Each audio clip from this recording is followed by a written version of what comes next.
उद्धव ठाकरे की पार्टी पर ईडी की गाज गिरी। उद्धव ठाकरे के भरोसेमंद और पूर्व मंत्री अनिल परब की करोड़ों की प्रॉपर्टी ईडी ने कुर्क कर डाली। ईडी ने अनिल परब, साई रिजॉर्ट एनेक्स और अन्य के खिलाफ मनी लॉन्ड्रिंग जांच के सिलसिले में 10 से 20 करोड़ रुपए की संपत्ति अस्थायी रूप से कुर्क की है।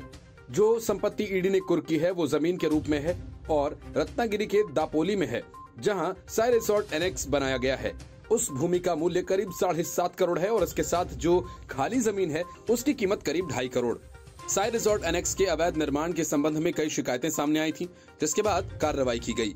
यानी ये मामला रिजॉर्ट के निर्माण में तटीय विनियमन क्षेत्र प्रावधानों के कथित उल्लंघन का है। अनिल परब महाराष्ट्र में परिवहन और संसदीय मामलों के मंत्री रहे हैं। उनके पास ये कार्यभार साल 2019 से 22 तक रहा। सूबे में तब उद्धव ठाकरे की अगुवाई वाली शिवसेना की सरकार थी। परब खुद को सच्चा शिवसैनिक बताते हैं। बीजेपी नेता के आरोपों पर परब ने कहा था कि मैं सच्चा शिवसैनिक हूं। परब के खिलाफ कथित मनी लॉन्ड्रिंग के अलावा कई आरोप लगे। परब ने बीजेपी नेता किरीट सोमैया के खिलाफ बॉम्बे हाईकोर्ट में एक याचिका दायर कर पूर्व सांसद पर 100 करोड़ की मानहानि का दावा किया था। किरीट सोमैया ने अनिल परब पर कोंकण के दापोली में अवैध होटल बनाने का आरोप लगाया। सोमैया ने सार्वजनिक रूप से परब पर परिवहन विभाग में ट्रांसफर रैकेट चलाने का आरोप भी लगाया था।